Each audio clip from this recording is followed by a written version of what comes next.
Voilà, bonjour frères et sœurs, très heureux d'être avec vous pour cette journée, pour ce culte. C'est une joie de se voir ou de se revoir. La dernière fois c'était en janvier, et quelques mois ont passé, et nous sommes toujours masqués, mais nous sommes toujours là aussi dans la maison du Seigneur, et c'est une joie de pouvoir nous rassembler en présentiel. Les Zooms, c'est bien, mais c'est mieux quand on se voit face à face. Et puis, de pouvoir partager quelques moments, même si ce n'est pas facile, les contacts. Voilà, nous bénissons le Seigneur, comme vous l'avez béni aussi, d'avoir retrouvé nos enfants dans une meilleure santé. C'est vrai que ça fait quelque chose et c'est dur. On n'est pas loin, on est à 100 km. Et de savoir qu'on était sans rien pouvoir faire, en aide ou comme ça, et c'est peut-être ce que ressentent certains aussi qui ont des êtres très chers qui sont atteints. On les a à côté, on sait qu'ils sont là, qu'ils sont dans le besoin, et on échafaude toutes sortes de choses. On se posait la question, mais je sais que l'Église a aussi été là près d'eux pour les soutenir de toutes sortes de manières, et merci de tout ce que vous avez pu faire, et cela aussi a réjoui et réconforté notre cœur. Lorsque Nathanaël m'a demandé « Est-ce que tu veux apporter la parole ?» j'ai dit oui, et il y a un message que j'avais déjà prêché, mais qui est venu sur mon cœur pour vous ce matin. Et le titre de ce message, c'est « Sortir, tendre la main et semer ». Et cela au travers de la personne de Jésus. Et pour ce faire, nous allons lire plusieurs textes plusieurs versets qui sont dans l'évangile de Marc, chapitre 1er et au verset 9 jusqu'au verset 13. Nous lisons « En ce temps-là, Jésus vint à Nazareth en Galilée, et il fut baptisé par Jean dans le Jourdain. Au moment où il sortait de l'eau, il vit les cieux s'ouvrir et l'Esprit descendre sur lui comme une colombe. Et une voix fit entendre des cieux ces paroles, « Tu es mon Fils bien-aimé, en toi j'ai mis mon affection. » Aussitôt, l'Esprit poussa Jésus dans le désert, où il passa 40 jours, tenté par Satan. Il était avec les bêtes sauvages et les anges le servaient. Un autre texte, on va les lire et après on reviendra dessus, au verset 35 de ce même chapitre. Verset 35. Vers le matin, pendant qu'il faisait encore très sombre, il se leva et sortit pour aller dans un lieu désert où il pria. Chapitre 2 et le verset 13. Chapitre 2, verset 13. Jésus sortit de nouveau du côté de la mer. Toutefois, la foule venait à lui et il les enseignait. En passant, il vit Lévi, fils d'Alphée, assis au bureau des péages. Il lui dit « Suis-moi ». Lévi se leva et le suivit. Et le chapitre 4 et au verset 3, « Écoutez, un semeur sortit pour semer ». Notre modèle, c'est Jésus-Christ. Et je pense que ces premiers versets nous amènent à voir ce que nous devons être, mais aussi ce que nous devons faire. Nous avons lu que Jésus a été baptisé par Jean, et au moment où il sortait de l'eau, vous avez vu plusieurs fois il est parlé de ce verbe « sortir ». Et là, il nous a dit au moment où il sortait de l'eau, il vit les cieux s'ouvrir, et il fut baptisé du Saint-Esprit sous forme d'une colombe, et aussi une voix s'est fait entendre « Mon Fils bien-aimé, en toi j'ai mis toute mon affection ». Une autre version dit « Mon Fils bien-aimé, tu as toute ma faveur ». Ou aussi « Mon Fils bien-aimé, tu es l'aimé dont je suis content ». Et c'est formidable d'entendre cela de la part de Dieu à l'égard de son Fils. Et je crois que Dieu veut aussi, en tant que fils et filles que nous sommes, nous dit, lorsque nous avons obéi, lorsque nous sommes passés par les eaux du baptême, il veut nous dire aussi que nous sommes ses bien-aimés. C'est formidable, jusqu'au au moment où il nous est dit au verset 12, « Aussitôt, l'Esprit poussa Jésus dans le désert. » Et je crois que cela nous amène à réaliser qu'il y a une progression dans notre vie spirituelle. Nous commençons à nous engager, la repentance, le baptême, et puis commence une vie où nous allons marcher aux côtés de notre Seigneur. Mais je crois que nous aussi, parfois, bien, nous pouvons connaître le désert. Et ce qui nous est montré là, c'est que c'est l'Esprit qui a amené Jésus dans le désert. Donc c'était prévu, c'était un passage, j'allais dire, qui était prévu, qui était obligé, mais le Seigneur nous montre l'exemple. Et nous dit que même si nous passons parfois par des déserts, comme il a été avec son Fils, comme il a été avec Jésus, il sera avec nous. Il y a une progression spirituelle dans laquelle nous devons marcher. Il ne faut pas faire du surplace, mais je crois que cela nous amène à voir les trois actions que Jésus va manifester là. Et il nous est dit au verset 35, le deuxième texte que nous avons lu, que Jésus sortit de nouveau. Et il sortit de nouveau alors qu'il faisait noir, le matin, de bonne heure.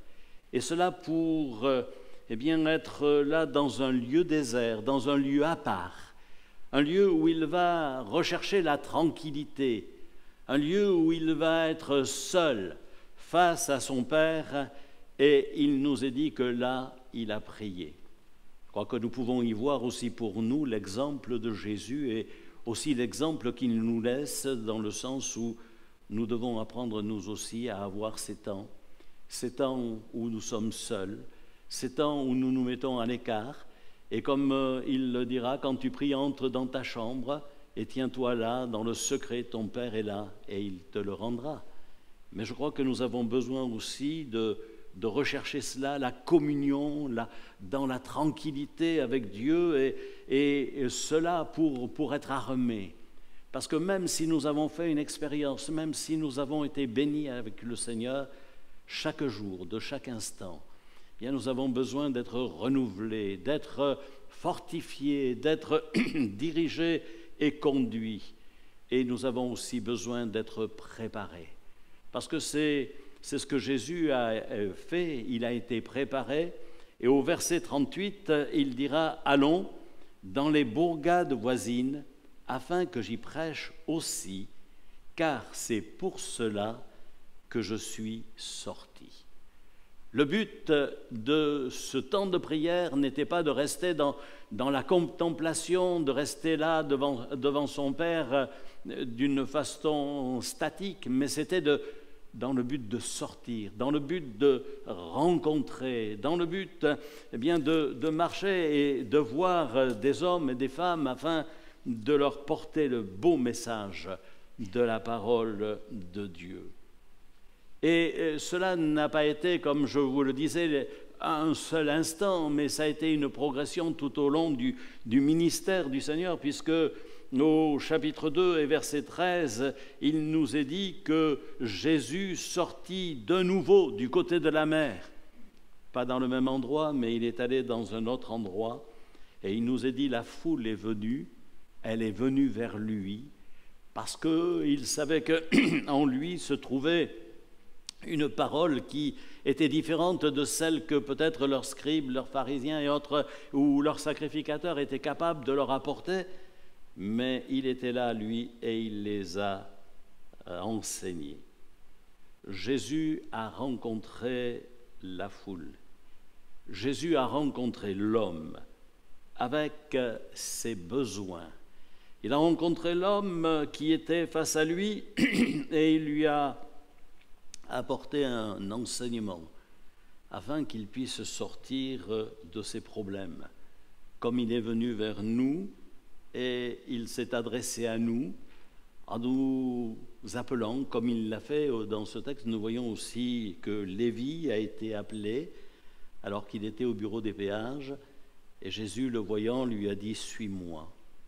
Et il nous a dit qu'il a tout laissé et il a suivi le Seigneur Jésus. Alors, ce n'est pas en restant chez nous que nous avons et que nous verrons des âmes sauvées. Mais je crois que c'est bien en suivant l'exemple du Maître. Et l'exemple du Maître, c'est sortir. L'exemple du Maître, c'est aller au-devant. On serait parfois tenté, lorsque l'on a fait connaissance avec le Seigneur et lorsque nous sommes à lui, de rester un peu tranquille dans notre vie spirituelle, de rester un peu tranquille dans cette position de bienfait que nous avons reçu en disant ah ben c'est formidable, alléluia, gloire à toi Seigneur, je suis là pour te louer, pour te célébrer, mais il faut aller plus loin. Et je crois que dans ces temps de confinement, nous avons besoin plus que jamais de sortir. Certes, en respectant les gestes barrières et en respectant ce qu'il nous est demandé aujourd'hui, mais je m'aperçois, et peut-être vous aussi, vous vous en êtes aperçu, qu'avec ce confinement, avec ce qui est là depuis un peu plus d'1 an maintenant, eh bien, les gens ont tendance à rester chez eux. Ils ont tendance à se replier sur eux-mêmes. Ils ont tendance à ne plus parfois communiquer. Et j'ai parlé avec des chrétiens que je suis allé voir, avec des hommes et des femmes qui m'ont dit « Mais vous savez, on ne sort plus, on reste chez nous parce qu'ils ont peur d'être contaminés, parce qu'ils ont peur eh bien, de pouvoir avoir quelque chose. » Alors ils restent et ils ne bougent plus, même pour venir à l'église. Merci Seigneur, vous avez choisi ce matin, avec tout le respect de ces gestes, mais vous avez choisi de venir et vous avez bien fait, parce que la communion fraternelle est quelque chose de formidable et quelque chose d'important. Mais n'oubliez pas non plus de sortir. N'oubliez pas non plus eh bien, d'aller de l'avant. N'oubliez pas non plus eh bien, que le Seigneur vous a donné une responsabilité. Il vous a associé à son œuvre pour que vous aussi, vous puissiez le servir et être comme Jésus, aller vers ceux qui ont besoin. Dans le chapitre 1er, au verset 31, Jésus s'est trouvé devant la belle-mère de Pierre un jour, et il nous est dit, s'étant approché, il la fit lever en lui prenant la main, et à l'instant la fièvre la quitta, puis elle les servit. Non seulement Jésus est sorti, comme nous venons de le voir, mais Jésus a tendu la main. Et c'est là mon deuxième point. Jésus est là, celui qui tend la main. Cette femme était dans le besoin, elle a vu arriver chez elle Jésus avec ses disciples. Et naturellement, étant atteinte par la fièvre, vous savez ce que c'est quand on a la fièvre, hein, on n'est pas capable de faire grand-chose, surtout quand cette fièvre est une forte fièvre. Et on est affaibli, on est stoppé. Mais il nous a dit que Jésus, la prenant par la main, eh bien, la fit lever et elle a été délivrée de cette fièvre. Et je pense que l'action suivante a été qu'elle est retournée à ses casseroles et puis qu'elle a tout préparé pour servir Jésus et ceux qui étaient avec lui. Au verset 41 de ce chapitre 3, il nous est dit, il la saisit par la main et lui dit « Talitha koumi », ce qui signifie « Jeune fille, lève-toi, je te le dis ». Jésus a eu compassion de cette jeune fille qui était là et qui était comme morte devant lui. Les parents étaient désespérés. Mais nous savons que Jésus l'a pris par la main et il l'a fait lever et il l'a délivré. Que Dieu soit béni. Jésus n'a pas non plus hésité un seul instant face à ceux qu'il rencontrait, à ceux qu'il voyait comme le lépreux ou comme d'autres personnages. Jésus n'a exclu personne. Il y a parfois une certaine répulsion quand on voit certaines personnes devant nous parce qu'elles ont peut-être un air un peu patibulaire, parce que peut-être elles ne sont pas très propres, parce que peut-être elles ont été défigurées ou autres par les choses de la vie, mais n'hésitons pas à tendre la main. Tendons-nous la main aux pécheurs les plus corrompus, ou avons-nous honte de nous souiller par leur contact?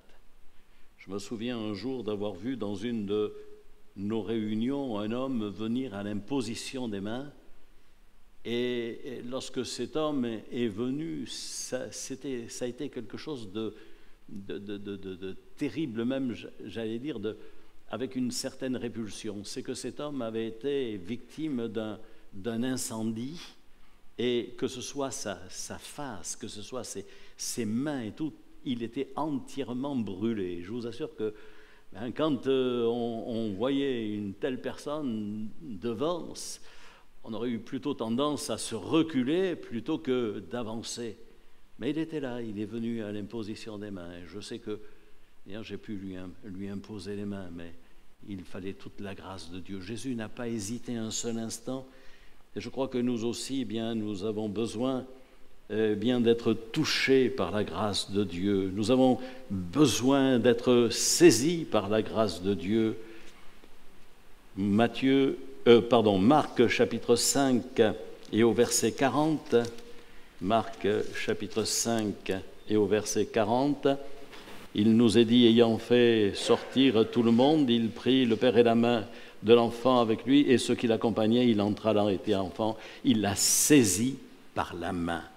Oui, Jésus a pris par la main. Et plusieurs fois, nous voyons que Jésus a pris des hommes, des femmes par la main. Dans Marc 9, 26, il nous est dit au sujet de l'enfant lunatique, Jésus, l'ayant pris par la main, le fit lever.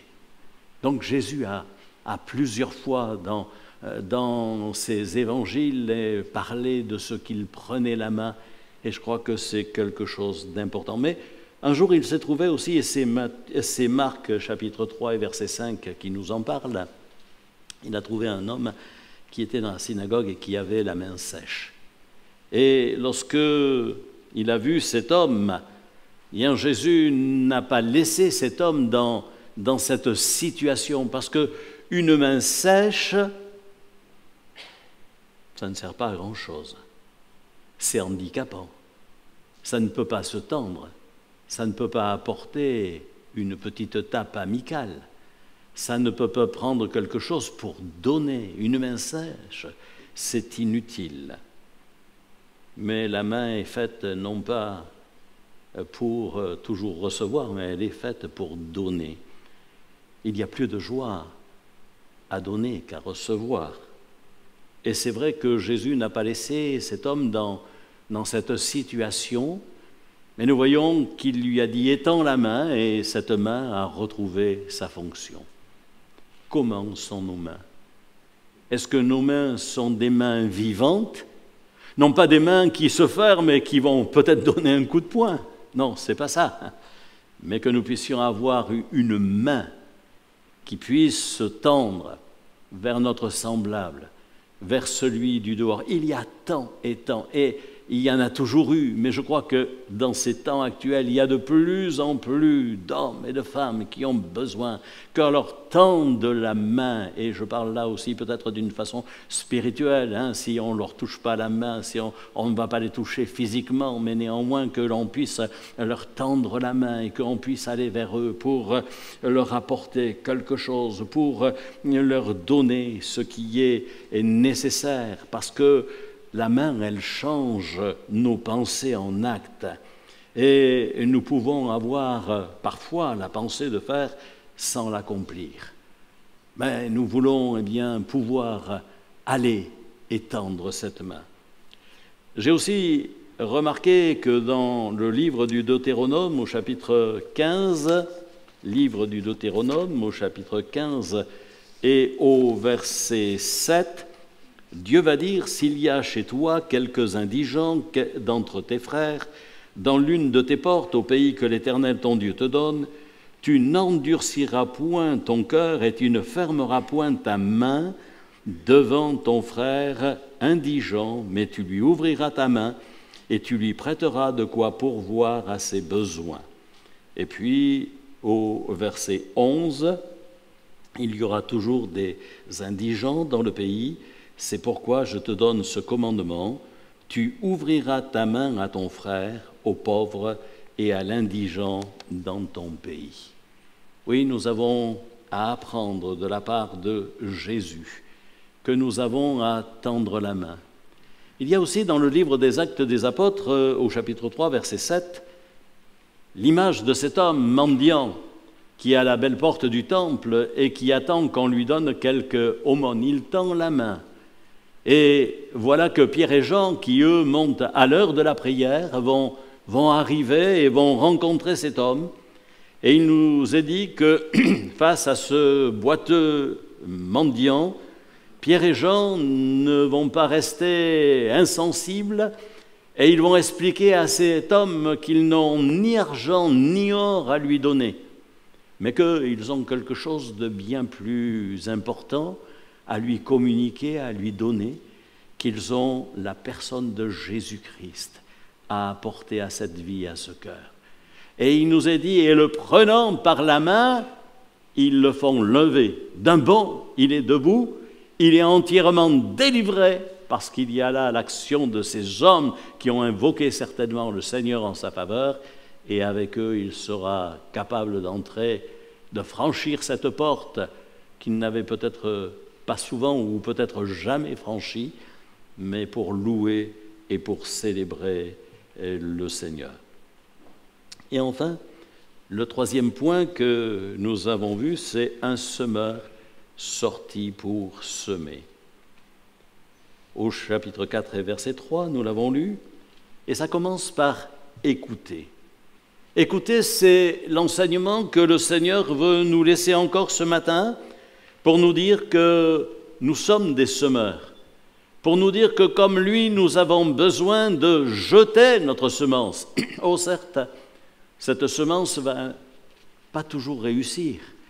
Et il y a cette parabole avec les différents terrains, avec les 4 terrains qui nous sont donnés, avec ce terrain où il y a les oiseaux du ciel qui vont venir, parce que c'est le chemin, c'est dur, hein, ou alors il y a peu de racines. Mais il y a un terrain à la fin qui, lui, est valable et qui va recevoir favorablement cette semence qui va porter beaucoup de fruits.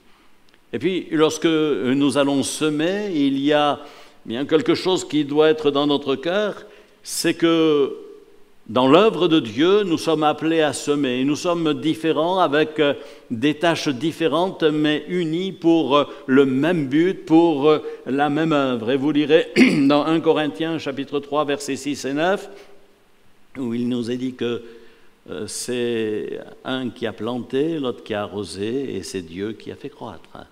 Hein? Et c'est vrai que nous pouvons nous mettre à la place de l'un ou l'autre dans différents moments où Dieu a pu se saisir de nous pour que nous puissions semer et voir du résultat. 2 Corinthiens 9, 6 nous dit « Celui qui sème peu, moissonnera peu ». Alors je ne sais pas si vous semez beaucoup, et si vous dites « oui, mais je vais mettre une graine après l'autre », ou si vous prenez abondamment et vous jetez, parce qu'il nous est dit que celui qui jette son pain à la surface de l'eau, Ecclésiaste 11, 1 à 6, eh bien, le retrouvera. Ce n'est pas toujours facile de semer, mais néanmoins, nous devons le faire et sommes encouragés par ce texte du psaume 126, verset 5, « Ceux qui sèment avec larmes moissonneront avec chant d'allégresse. » Oui, soyons patients, comme dit Jacques 5, 7. Soyez donc patients parce que après avoir semé, eh bien, il nous faut attendre le temps, le moment de Dieu où il y aura du résultat, où il y aura la réjouissance de la moisson. Mais il y a beaucoup de temps qui passe entre l'un et l'autre. Voilà donc quelques points que je vous donne. On est un peu limité par le temps et j'aurais pu développer ces points un peu plus longuement, mais le temps est là et c'est vrai que nous avons besoin de réaliser et de garder sur notre cœur que nous devons sortir, que nous devons tendre la main et aussi que nous devons semer. C'est pour cela que Dieu nous appelle. J'ai planté, Apollos a arrosé, je le redis, mais c'est Dieu qui fait croître. Et peut-être nous disons, oui, mais là, ça ne va pas marcher, ou ici, il ne va pas y avoir de résultat, mais c'est Dieu qui fait croître. Et il est grand et puissant pour nous étonner encore. Et puis, il y a, pour conclure, ce verset que je voudrais vous rappeler et qui nous a été donné. Vous recevrez une puissance, le Saint-Esprit survenant sur vous, et vous serez mes témoins. Vous serez comme le Maître. Vous donnerez encore à ce monde méchant, perdu, pervers, l'occasion de faire une expérience avec le Seigneur. Oui, ce matin, nous sommes appelés à marcher avec Jésus. Nous sommes appelés à le suivre, à regarder à lui et à marcher selon son enseignement. Alors que le Seigneur vous bénisse et vous encourage, ne restez pas passifs, mais soyez actifs pour l'œuvre de Dieu. Amen. Merci pour ces quelques instants, ces quelques paroles partagées. Et je te prie, Seigneur, qu'elles puissent trouver de l'écho dans le cœur de mes frères et de mes sœurs. Puisses-tu encore faire grandir cette œuvre. Merci pour tout ce que tu as fait depuis tant d'années ici à Aix. Merci pour tout ce que tu as donné comme expérience. Merci pour toutes ces mains tendues qui ont été là, Seigneur, pour attirer hommes et femmes, pour bénir tous ceux qui étaient dans le besoin. Et nous-mêmes, nous avons été un jour accueillis, les bras ouverts. À toi soit toute la gloire, Seigneur. Bénis encore et continue à faire avancer et à bénir. Le monde a besoin de toi et nous avons de la joie d'apporter encore ce message tout autour de nous. À toi, Seigneur, soit toute la gloire. Garde et bénis mes frères et sœurs. Amen.